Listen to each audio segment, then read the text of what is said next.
வணக்கம். இன்றைய முக்கிய செய்திகள். புதுச்சேரி ரெயின்போ நகர் புனித ஜான்மரி வியானி ஆலயத்தின் ஆண்டு பெருவிழாவை முன்னிட்டு நடைபெற்ற தேர்பவனியில் அமைச்சர் ஜான்குமார் உட்பட ஏராளமான கிறிஸ்தவர்கள் கலந்து கொண்டு சிறப்பு வழிபாடு நடத்தினர். புதுச்சேரி ரெயின்போ நகர் புனித ஜான்மரி வியானி ஆலயத்தின் ஆண்டு பெருவிழா கடந்த 27ஆம் தேதியன்று அருட்தந்தை ரொசாரியோ பேராலய பங்கு தந்தையும் வட்டார முதன்மை குருவால் புனிதரை தாங்கிய கொடியேற்றத்துடன் தொடங்கியது. இதனை அடுத்து தினமும் கூட்டு திருப்பலி நடைபெற்றது. தொடர்ந்து திருத்தேர் பவனியும் நவநாள் திருப்பலியும் நடைபெற்றது. தொடர்ந்து விழாவின் முக்கிய நிகழ்வான சிறிய தேர்பவனி நடைபெற்றது. நிகழ்ச்சியில் சிறப்பு விருந்தினராக மாண்புமிகு அமைச்சர் திரு ஜான்குமார் அவர்கள் கலந்து கொண்டு தேரினை வடம் பிடித்தெழுத்து அன்னையின் அருளாசியை பெற்றார். இதற்கு முன்பு திருப்பலி நிறைவேற்றப்பட்டு தேர்பவனி சென்றது. தேர்பவனியானது நகர் முழுவதும் பல்வேறு வீதிகளில் உலா வந்து மீண்டும் தேவாலயத்தை அடைந்தது. இதில் ஏராளமான கிறிஸ்தவர்கள் கலந்து கொண்டு வழிபட்டனர். தொடர்ந்து நடைபெற்ற பெருவிழா திருப்பலியில் அருட்தந்தை குழந்தைசாமி கலந்து கொண்டு திருப்பலி நிறைவேற்றினர். இதில் 100க்கும் மேற்பட்ட கிறிஸ்தவர்கள் மற்றும் பொதுமக்கள் கலந்து கொண்டனர்.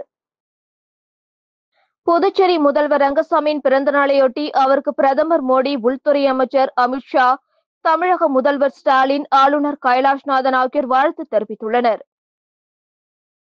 புதுவை முதல்வர் ரங்கசாமிக்கு இன்று பிறந்த நாள். காலையில் முதல்வர் ரங்கசாமி அவரது பெற்றோர் படத்தை வணங்கினார். பின்னர் கோரிமேடு அப்பா பைத்தி சுவாமிகள் கோயிலில் தரிசனம் செய்தார். தொடர்ந்து முதல்வர் ரங்கசாமிக்கு பிரதமர் மோடி, தமிழக முதல்வர் ஸ்டாலின், மத்திய உள்துறை அமைச்சர் அமித்ஷா உட்பட மத்திய அமைச்சர்கள் வாழ்த்து தெரிவித்துள்ளனர். புதுச்சேரி துணைநிலை ஆளுநர் கைலாஷ்நாதன் முதல்வர் ரங்கசாமி வீட்டுக்கு நேரில் சென்று பிறந்தநாள் வாழ்த்து தெரிவித்தார். அமைச்சர்கள், எம்எல்ஏக்கள், அரசியல் கட்சியினர், அரசு அதிகாரிகள், காவல்துறையினர் உட்பட பலரும் அவருக்கு வாழ்த்து தெரிவித்தனர். தொடர்ந்து முதல்வர் ரங்கசாமி பல்வேறு தொகுதிகளில் இருந்து வரும் என்ஆர் காங்கிரஸ் நிர்வாகிகள், தொண்டர்களை சந்தித்து வாழ்த்து தெரிவித்தனர். முதலமைச்சர் ரங்கசாமி பிறந்த நாளையொட்டி என்ஆர் காங்கிரஸ் கட்சி நிர்வாகிகள் மடுகரை பேருந்து நிலையத்தில் பொதுமக்களுக்கு அன்னதானம் வழங்கினர். புதுவை மாநிலம் மடுகரை பேருந்து நிலையத்தில் முதல்வர் ரங்கசாமியின் 75வது பிறந்த நாளையொட்டி நெட்டப்பாக்கம் தொகுதி தலைவர் தனபூபதி தலைமையில் என்ஆர் காங்கிரஸ் நிர்வாகிகள் கேக் வெட்டி பிறந்த நாளை கொண்டாடினர். மேற்கொண்டு பொதுமக்களுக்கு அன்னதானம் வழங்கினர். இந்நிகழ்ச்சியில் நெட்டப்பாக்கம் தொகுதி இளைஞரணி செயலாளர் ஐயப்பன், தெற்கு மாவட்ட இணை செயலாளர் அபுபக்கர் அலிலா, என்ஆர் காங்கிரஸ் பிரமுகர் மணி, நெட்டப்பாக்கம் தொகுதி தொண்டரணி துணைத் தலைவர் யோகராஜா மற்றும் செயலாளர் ஆனந்த பாஸ்கர் உட்பட காங்கிரஸ் கட்சி நிர்வாகிகள், இளைஞர்கள், பொதுமக்கள் ஆகியோர் கலந்து கொண்டனர். புதுச்சேரி முதலமைச்சர் ரங்கசாமி பிறந்தநாள் விழா அமைச்சர் திருமுருகன் தலைமையில் காரைக்காலில் நலத்திட்ட உதவிகள் வழங்கி கொண்டாடப்பட்டது. புதுச்சேரி முதலமைச்சர் ரங்கசாமியின் 75வது பிறந்த நாள் புதுச்சேரி மாநிலம் முழுவதும் என்ஆர் காங்கிரஸ் தொண்டர்களால் கொண்டாடப்பட்டது. இதன் ஒரு பகுதியாக காரைக்கால் மாவட்ட என்ஆர் காங்கிரஸ் சார்பில் அமைச்சர் திருமுருகன் தலைமையில் ஏழை மாரியம்மன் கோவில் முதலமைச்சர் ரங்கசாமி நீடூழி வாழ சிறப்பு பிரார்த்தனை செய்யப்பட்டது. அதனைத் தொடர்ந்து காரைக்காலில் 15 ஆண்டுகளாக நியாய விலைக்கடைகளில் பணிபுரியும் தினக்கூலி தொழிலாளர்கள் 63 பேருக்கு வழங்கப்பட்டு வந்த ரூபாய் 4000 மாத ஊதியத்தை 12,000ஆக உயர்த்தி வழங்கப்பட்டதற்கான ஆணைகளை அமைச்சர் வழங்கினார். பின்னர் அன்னதானம் வழங்கப்பட்டது. இந்நிகழ்ச்சியில் மாவட்ட தலைவர் ஆனந்தன், பொதுச் செயலாளர் சிவகுமார் உள்ளிட்ட ஏராளமான என்ஆர் காங்கிரஸ் கட்சியினர் கலந்து கொண்டனர். புதுச்சேரி மாமல்லன் சிலம்பம் மற்றும் நாட்டுப்புற கலை வளர்ச்சி கழகம் சார்பில் நடைபெற்ற 3ஆம் ஆண்டு தமிழ்நாடு, புதுச்சேரி மாநில அளவிலான சிலம்ப போட்டியை சபாநாயகர் செல்வம் சிலம்பம் சுற்றி தொடங்கி வைத்தார்.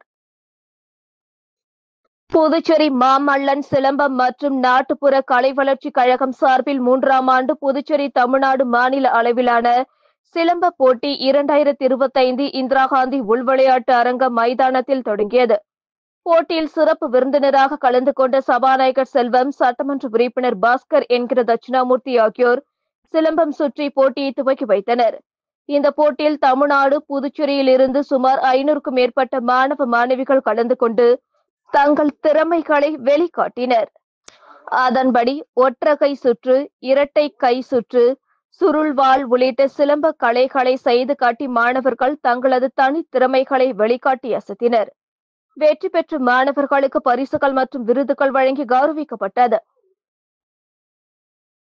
இந்திய கம்யூனிஸ்ட் கட்சி அரியாங்குப்பம் மணவெளி தொகுதி மாநாட்டில் அரியாங்குப்பம் ஆரம்ப சுகாதார நிலையத்தை 24 மணி நேரமும் செயல்படுத்த வேண்டும் உள்ளிட்ட பல்வேறு தீர்மானங்கள் நிறைவேற்றப்பட்டன.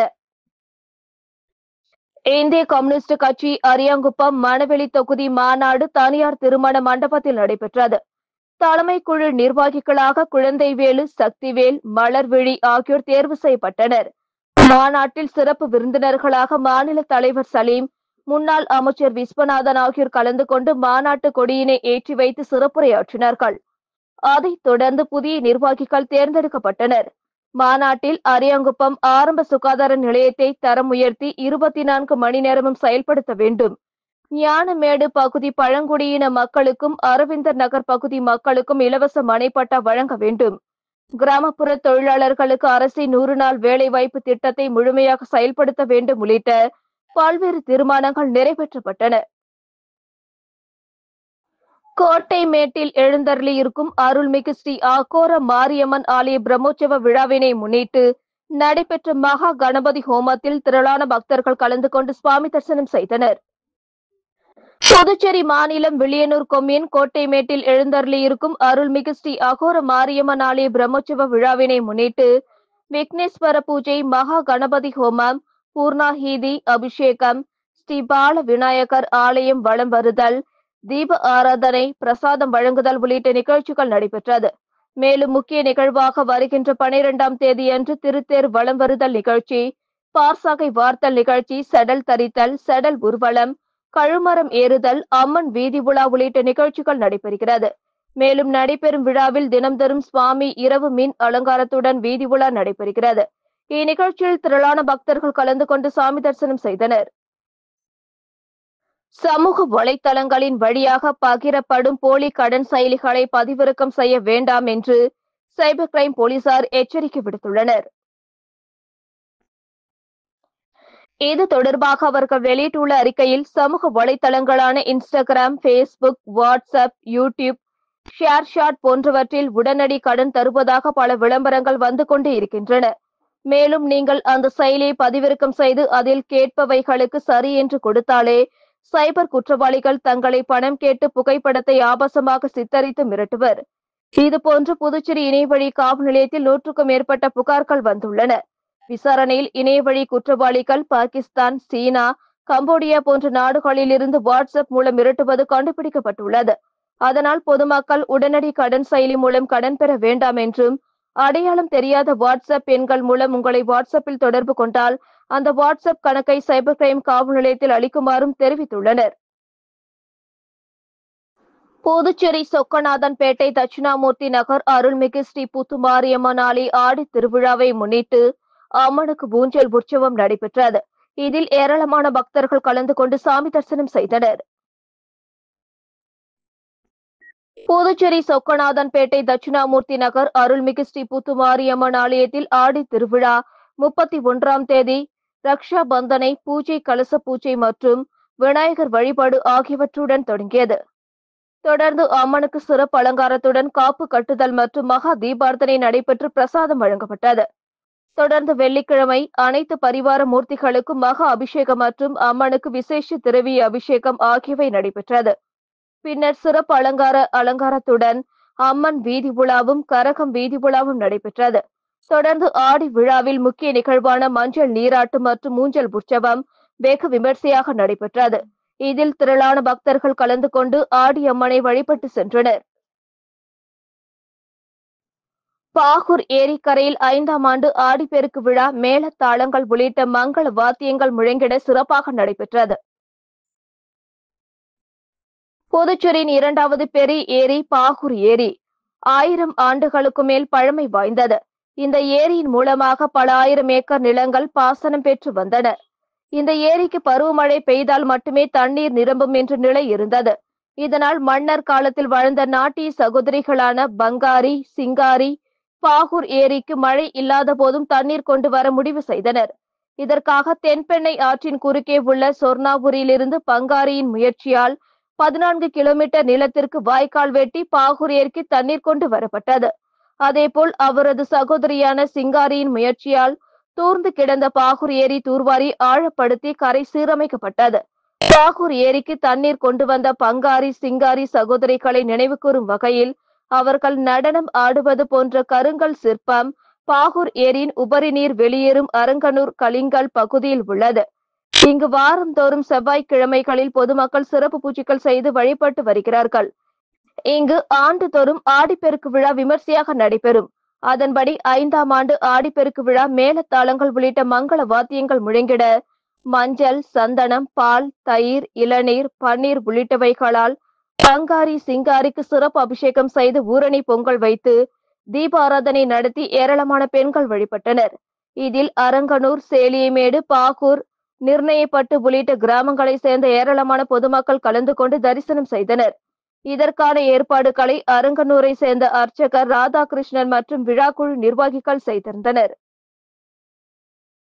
பாஜக பிரமுகர் உமாசங்கர் கொலை வழக்கில் ஜாமீனில் வெளிவந்து தலைமறைவான பிரபல ரவுடி மீது குண்டாஸ் பாய்ந்தது. புதுச்சேரி கருவடிக்குப்பம் சாமிப்பிள்ளை தோட்டம் பகுதியை சேர்ந்தவர் கர்ணன் என்கிற திருநாவுக்கரசு. பிரபல ரவுடியான இவர் மீது 4 கொலை உள்ளிட்ட பல வழக்குகள் உள்ளன. கடந்த ஜூன் 26ஆம் தேதி இரவு அதே பகுதியை சேர்ந்த பாஜக பிரமுகர் உமாசங்கர் கொலை வழக்கில் முதல் குற்றவாளியாக இவரை சேர்த்து லாஸ்பேட்டை போலீசார் கைது செய்தனர். பின்னர் அவரை காலாப்பட்டு மத்திய சிறையில் அடைத்தனர். இதற்கிடையே ஐகோர்ட் உத்தரவின் பேரில் சிபிஐக்கு இவ்வழக்கு மாற்றப்பட்டது. வழக்கின் ஆவணங்களை சிபிஐயிடம் கடந்த 30ஆம் தேதி லாஸ்பேட்டை போலீசார் ஒப்படைத்தனர். இதற்கிடையே கடந்த சில நாட்களுக்கு முன்பு கர்ணன் ஜாமீனில் வெளிவந்தார். 90 நாட்களுக்குள் போலீசார் குற்றப்பத்திரிகை தாக்கல் செய்யாததால் அவருக்கு ஜாமீன் கிடைத்துள்ளது. கோர்ட்டில் தினமும் ஆஜராகி கையெழுத்திட நிபந்தனை விதிக்கப்பட்டு இருந்த நிலையில் கடந்த 3 நாட்களுக்கு முன்பு கர்ணன் தலைமறைவானார். இதையடுத்து லாஸ்பேட்டை போலீசார் மாவட்ட நீதிபதியான கலெக்டரின் உத்தரவை பெற்று தஞ்சாவூரில் பதுங்கியிருந்த கர்ணனை குண்டர் சட்டத்தின் கீழ் கைது செய்து சிறையில் அடைத்தனர். பணி நிரந்தரம் செய்ய வலியுறுத்தி பிஆர்டிசி ஒப்பந்த ஊழியர்கள் பேரணியாக சென்று போக்குவரத்து ஆணையர் அலுவலகத்தை முற்றுகையிட்டு போராட்டத்தில் ஈடுபட்டனர். பணி நிரந்தரம் மற்றும் 7வது ஊதியக்குழு சம்பளம் கோரி புதுச்சேரி அரசின் கலை போக்குவரத்து கழக தற்காலிக ஊழியர்கள் 28ஆம் தேதி முதல் வேலைநிறுத்த போராட்டத்தில் ஈடுபட்டுள்ளனர். இன்று காலை 10 மணிக்கு பிஆர்டிசி தலைமை அலுவலகத்தில் இருந்து நடைபயணமாக 100 அடி சாலையில் உள்ள மேலாண் இயக்குநர் அலுவலகத்தை முற்றுகையிடுவதாக அறிவித்திருந்தனர். இதற்காக இன்று காலை பேருந்து நிலையத்தில் இருந்து ஊர்வலமாக புறப்பட்ட அவர்கள் தொழிற்சங்க கொடி மற்றும் கோரிக்கை பதாகைகளை ஏந்தி கோஷமிட்டவாறு முக்கிய சாலைகளை கடந்து சென்றனர். 100 அடி சாலை அவர்கள் அடைந்த போது போக்குவரத்து ஆணையர் அலுவலகத்தை பூட்டி போலீசார் பாதுகாப்பு பணியில் ஈடுபட்டிருந்தனர். தடை மீறி அவர் செல்லக்கூடாது என்பதற்காக தடுப்பு கட்டைகளை அவர்கள் அமைத்திருந்தனர். இதனால் ஊழியர்கள் தங்களது கோரிக்கைகளை வலியுறுத்தி கோஷமிட்டு அங்கிருந்து கலைந்து சென்றனர். இப்பொழுது பெண் ஊழியர் ஒருவர் மயக்கமடைந்தார். இதனால் போராட்டத்தில் பரபரப்பு ஏற்பட்டது. பூரணாங்குப்பத்தில் ஒரே நேரத்தில் 2 கடைகளை உடைத்து திருடிய மர்ம நபரை சிசிடிவி காட்சிகளை கொண்டு போலீசார் தேடி வருகின்றனர். புதுச்சேரி கடலூர் சாலையில் உள்ள பூரணாங்குப்பம் பகுதியில் சதீஷ் மற்றும் பவானி தம்பதியினர் தையர் கடை மற்றும் போட்டோ ஸ்டுடியோவை நடத்தி வருகிறார். நேற்று முன்தினம் நள்ளிரவு மர்ம நபர் ஒருவர் கடைகளை உடைத்து 25 லட்சம் ரூபாய் மதிப்பிலான பொருட்களை திருடி சென்றுள்ளார்.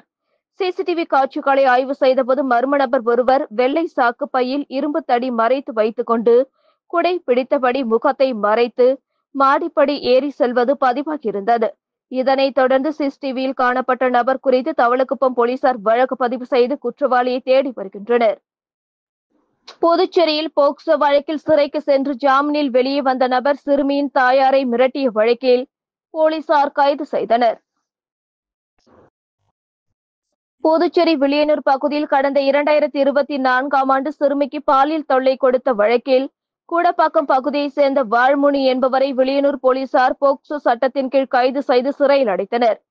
இந்த வழக்கு நீதிமன்றத்தில் நடைபெற்று வரும் நிலையில் கடந்த சில மாதங்களுக்கு முன்பு வாழ்முனி ஜாமீனில் வெளியே வந்துள்ளார்.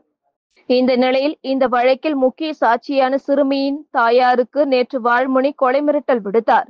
இது குறித்து சிறுமியின் தாயார் வில்லியனூர் காவல் நிலையத்தில் புகார் அளித்ததை தொடர்ந்து போலீசார் வாழ்முனியை கைது செய்து நீதிமன்றத்தில் ஆஜர்படுத்தி சிறையில் அடைத்தனர்.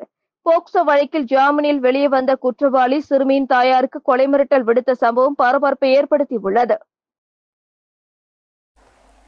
இத்துடன் செய்திகள் நிறைவடைந்தன. வணக்கம்.